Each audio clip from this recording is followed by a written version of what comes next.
A female acquaintance with whom I had a sexual relationship one day prior to my wedding approached me 1 week prior to my own nuptials, 12 years later.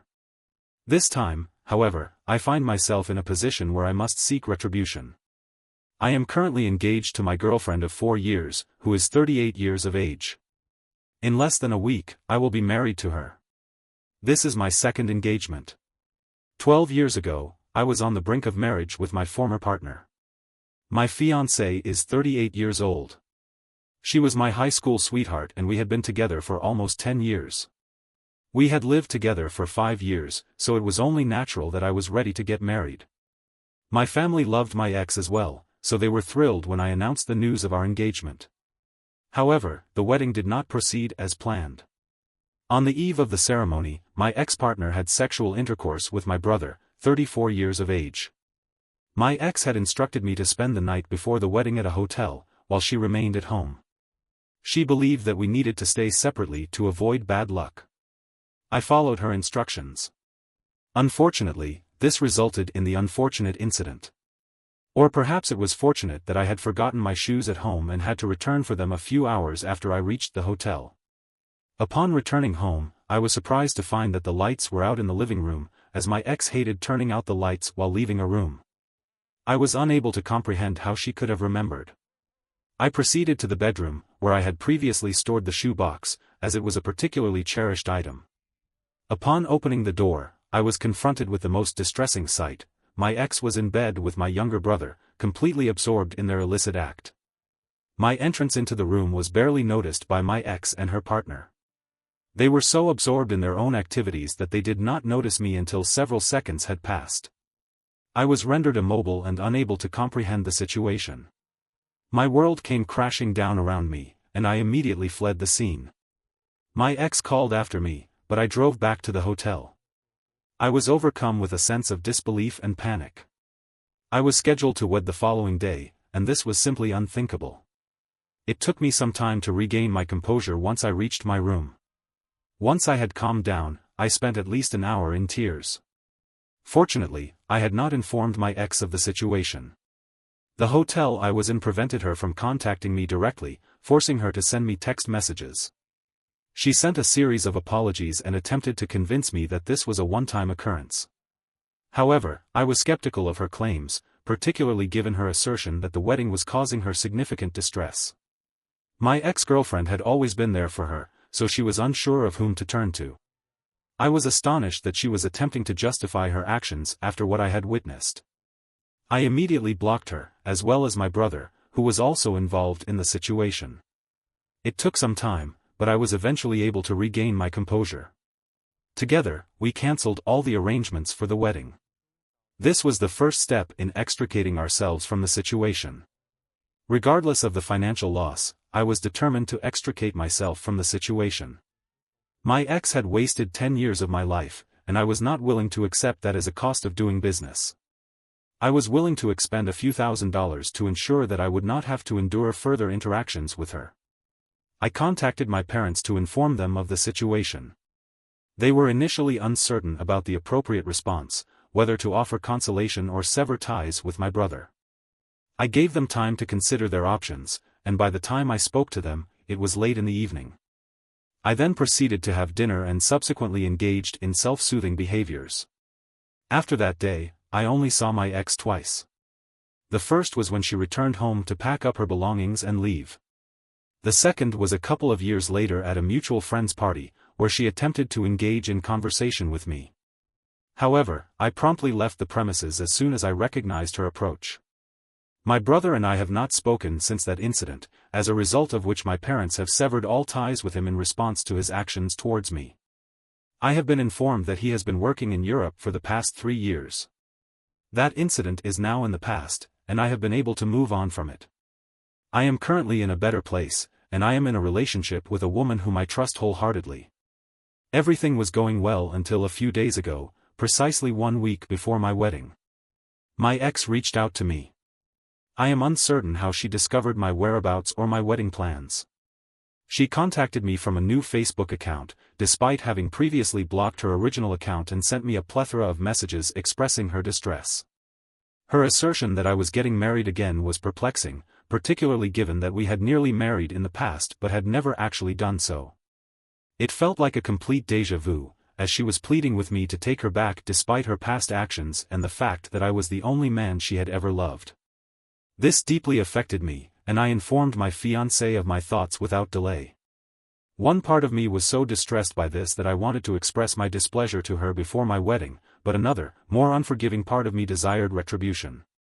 I was aware that I had acted correctly all those years ago and had resolved the matter. I approached the situation in an adult manner, but this time I wanted to inflict such severe emotional distress upon her that she would be deterred from ever contacting me again. When I informed my fiancée of my feelings, she was fully supportive of my actions. Despite having been the victim of infidelity in the past, she understood the depth of my pain and was willing to join me in seeking retribution. Despite the 12-month duration of the relationship, the pain remained. My ex-partner was aware of my feelings, and this time, instead of simply letting it go, we devised a plan to exact revenge and ensure that she experienced the same anguish that I had endured at her hands. This is why, a few hours after I received her text, I decided to text. She informed me that she was prepared to discuss the matter further. However, I advised her to seek accommodation in a nearby hotel and to meet me there the following day, in order to avoid any suspicion on the part of my fiancé. My fiancé was present during the conversation. I proceeded to engage in conversation with her, during which she expressed her consent to the proposed arrangement. The following day, I proceeded to her hotel at the agreed-upon time. She appeared delighted to see me, and her demeanor indicated a state of emotional distress. However, this initial display of joy soon gave way to a more intense emotional response. She invited me to sit with her and began to recount the circumstances surrounding her actions. She expressed remorse for the events that had transpired over the past 12 years and sought to make amends. However, she was uncertain of the most effective means of communicating with me until she learned that I was engaged to be married once more.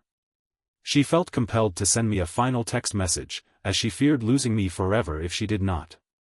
I listened to her. I listened intently and even feigned interest, holding her hands while she spoke. Meanwhile, I was merely biding my time, waiting for my fiancé to arrive. Nearly 20 minutes later, there was a knock on the door, and I hastened to open it. My fiancé entered, followed by all our groomsmen and bridesmaids, who were wearing masks. Of my brother's face was also present, as was a cake bearing his smile. My former partner was visibly distressed and unable to articulate a response. We expressed our surprise while she observed us with a look of astonishment, as though she had not anticipated this turn of events. We had anticipated this outcome. We were able to persuade the hotel staff that we were surprising her, and this was relatively straightforward since she had already informed them that any guest who wished to visit her was to be admitted, although this was not our intention. Once she had had time to process what was happening, she began to sob and utter incoherent gibberish while crying. However, I was not going to let her off the hook so easily. She had the audacity to message me just a week before my wedding, even after cheating on me with my own brother. This occurred on the day before we were supposed to get married. Consequently, I informed her that she was deserving of the consequences of her actions. I informed her that if she believed she had a chance with me after cheating on me, she was mistaken. I informed her that she had no business texting me after what she had put me through. I was pleased that she was hurt by my actions. I informed her that I had done so because she had brought it upon herself. I was quite cold and curt while saying all of this, but she continued to sob and said that if I did not want her back, I should have simply ignored and blocked her instead of going to such great lengths to humiliate her in this way. However, I did not feel I am not sorry for her in the slightest, then or now. I informed her that she was never to speak to me again and then left her crying by herself in the hotel room. I am now scheduled to wed in 2 days, but some of my fiancé's friends believe that I should apologize to my former partner since they believe that the way I informed her was inappropriate. The incident in question was regrettable and, regardless of her actions, she did not deserve such treatment. My future in-laws, who have known me since middle school, do not share this opinion. They are aware of the challenges I have faced, including depression and the difficulties I encountered in the years following my breakup with my ex. Furthermore, they were aware of the depth of my affection for her and the significance she held in my life. Consequently, they did not condemn my actions. My fiancé's friends may have anticipated a certain degree of high school-era drama that they could later discuss in a gossipy manner. However, this situation was far too emotionally charged and authentic for them to ignore. My fiancé is on my side, and my fiancé's friends are refusing to be part of the wedding if I do not apologize. I am conflicted because I do not want my fiancé to be upset on our wedding day, yet I do not believe I owe my ex-girlfriend an apology. She could have simply abstained from interfering in my life and this unfortunate situation could have been avoided. However, she was determined to prevent my happiness. She continues to portray herself as a victim, sending me messages from spam accounts that claim I have broken her heart and that this will inevitably affect me in the future. I am disinclined to engage in emotional manipulation of this nature, whether directed at my former partner or my fiancé's bridesmaids. While I am aware that she will never request an apology solely for her benefit, I feel a certain obligation to do so at this juncture. This is the reason I am writing. I am running out of time. I must determine my course of action at this moment in time. Ida, for humiliating my unfaithful ex-partner after she attempted to rekindle our relationship just a week before my wedding. Update: the response to this matter has been quite diverse. There is but one day remaining until the wedding, and I have decided to speak to prior to taking any action. I consulted with my fiancée. I informed her of my feelings and, upon learning of my distress, she advised me that I was under no obligation to apologize to my ex-partner simply because her bridesmaids had expressed a certain opinion. She further informed me that, should my actions cause offense, my ex-partner could choose to skip the wedding.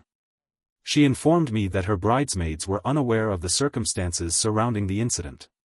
Moreover, many of them expressed the opinion that I had reacted excessively, even after she had explained that my ex and I had been together for a decade and had engaged in infidelity with my brother.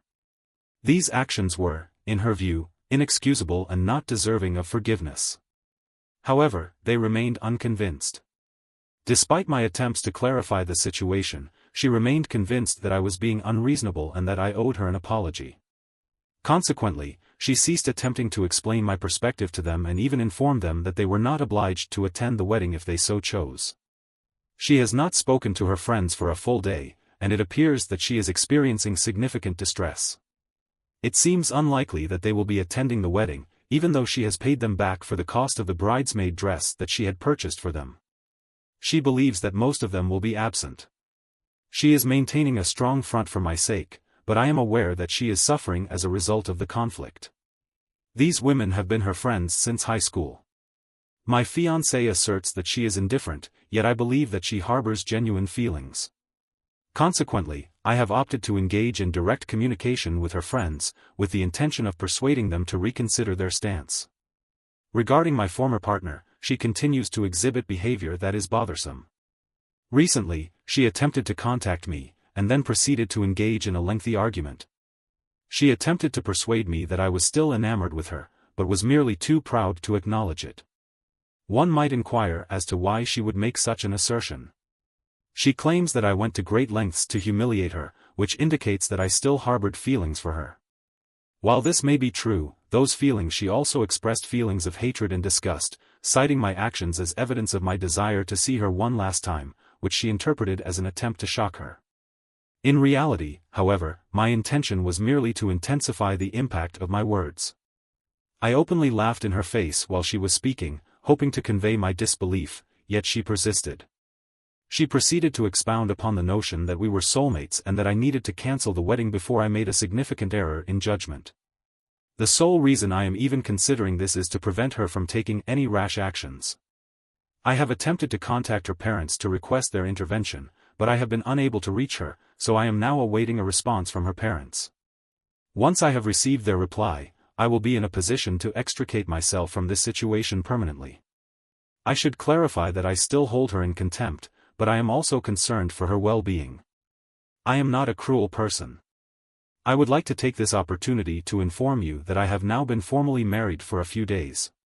A couple of days have elapsed since the ceremony, and I am still incredulous that she is now my wife. I am elated, but unfortunately, there is also unfortunate news. Despite my attempts to persuade them, her friends did not attend the wedding.